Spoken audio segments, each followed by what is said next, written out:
Yeah, I think it's for me it's an interesting collection of guys. I think in terms of the expectations, I'll be honest, I don't know if I have set in stone what I'm expecting out of this basketball team. I think that there's going to be a growth period, but with that said, we have to accelerate the growth. We have to push guys from the way we practice and the way that we implement the things that we're going to do.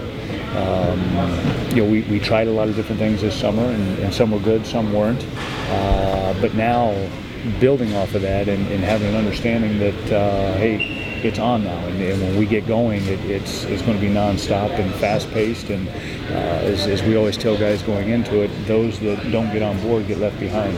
One last question. Shannon said that there were times last year where you had to beg them to play hard.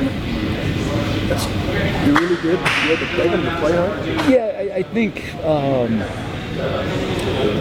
their level of playing hard and my level of playing hard at times may have been on different ends of the spectrum, opposite ends of the spectrum. I think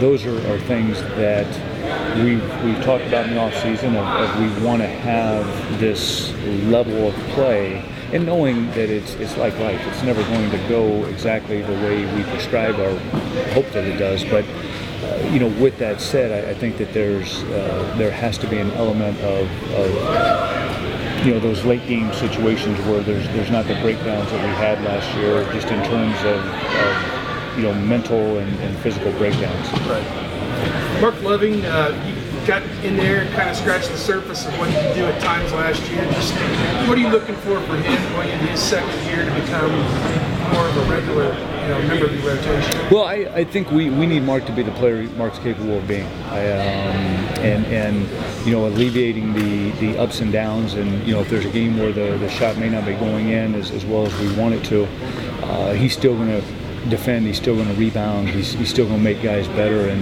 Mark's had a tremendous offseason.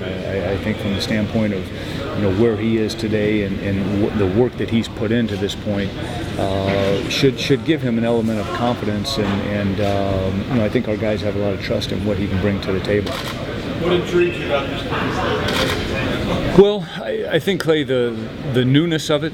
I think one of the intriguing factors is going to be is how quick the freshmen can adapt. And as I've told these guys, I've told you a million times, you can't create a scenario in practice that gives guys experience. I think that they're going to have ample opportunity to grow and be thrown to the fire early in the season, and how do they get knocked down, how do they get back up. I think another intriguing thing to me is what are our core senior guys going to do. They've been in this program, they've won a ton of basketball games, they've been a part of some great Ohio State memories. How important is that to them, and how important is that to them that they carry that forward? How about Anthony Lee? What do you expect out of him? Well, yeah, I mean, I think that the thing that you love about Anthony Lee is he's a college graduate. He's been through 4 years of college, one being a redshirt. He's played in some really, really big games. For him, this is a golden opportunity to come in. Obviously he has to fit into what we have. And the good thing there is he's a great kid. He's a very caring individual in terms of knowing, hey, Ohio State's done really well without me. How do I put my mark on the program, but do it in a way that helps everybody else? Coach, so far, have you seen with these freshmen coming in, like how has the transition been with them, and how have the upperclassmen kind of embraced that? Yeah, well, I think we brought in 6 great kids, and I think 6 kids that respect what has been done before them. As I always tell the new guys, you respect your elders, but don't ever back down from them. And I've seen that. They've competed. I think each guy would tell you that they're a heck of a lot better player than they were when they got here. And that's the luxury we have now of working with them in the off season.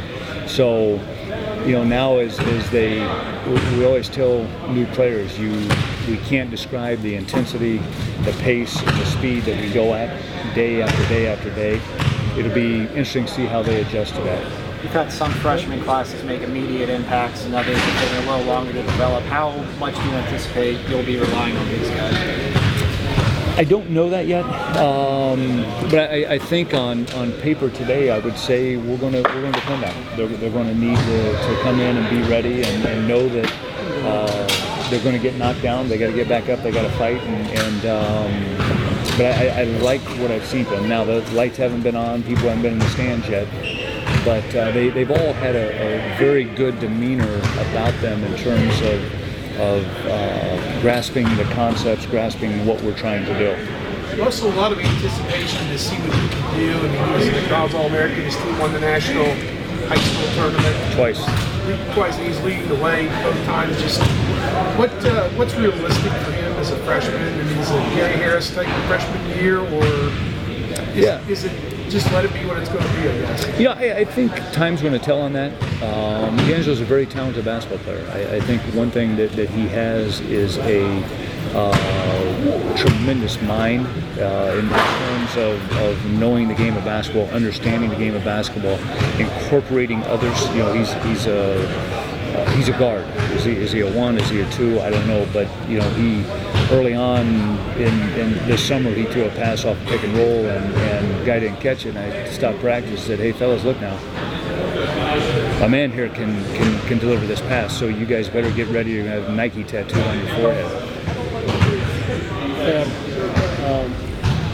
Where you were. I moved. You never looked at me over I got to go recruiting, so we got to get through this thing. Okay. Does this team have an identity yet, or if it doesn't, what do you I don't think. I think they have what they would conceive their identity. I don't think their identity and my identity are there yet. You know what I'm saying? What would you like their identity? I think this. I think we have to be a scrapping, playing extremely hard, playing, really adding an element of intelligence to how we want to play. We're making some changes to what we're doing, and the quicker we pick it up, I think it could be simpler for them, but it's a little bit more complex in terms of what we're doing. And in terms of the identity, I think just we have to use our length, we have to use our athleticism to our advantage, we have to use our shot blocking, we have to use our size. But by the same token, there has to be that element of thinking the game of basketball. So I'd say those two things. What you said at some point during the offseason that you needed to put a new defensive package in for this year. Is that to take advantage of that?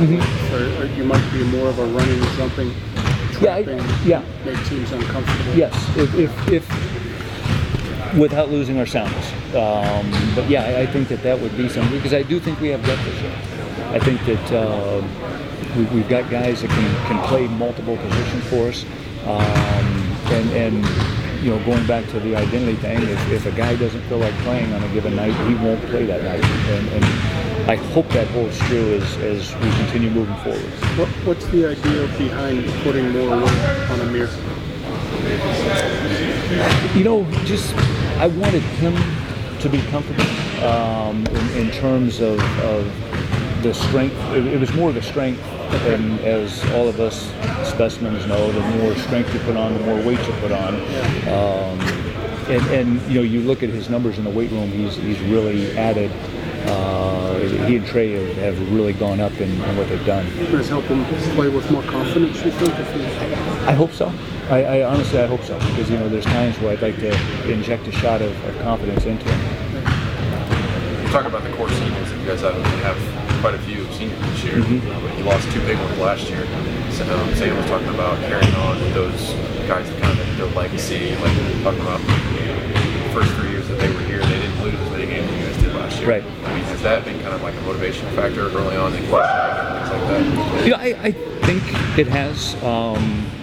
I'm probably not around him as much as one might think starting until we start the season. Then I'm with him every step of the way. But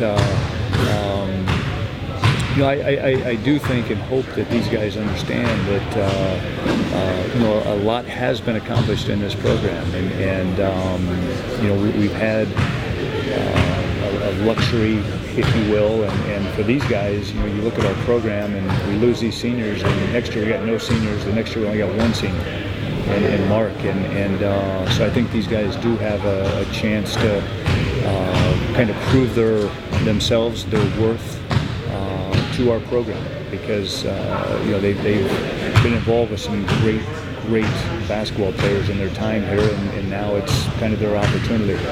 Sam was talking about in Shannon. They didn't watch any more basketball before you guys lost, but they haven't watched the day game since. I know you probably have.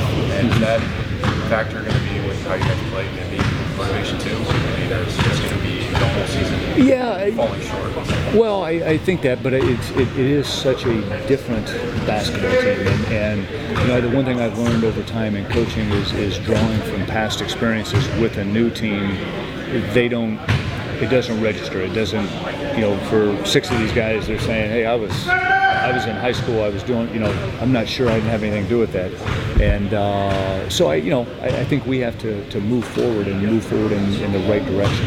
You mentioned you have to go recruit, and it's kind of a cute story, but does LeBron James coming back to Ohio affect this program in any way? Yeah, yes, and I say this from the standpoint, I think LeBron coming back to Ohio affects the entire state, from Pee Wee basketball on Saturday to CYO basketball on Sunday to you know, whatever league it is on Wednesday night. I think, you know, having him back in this state and what it does for kids and for the city of Cleveland, for the state of Ohio, it makes basketball better. You get the best player in the world back in our domain. I love the fact that he's back.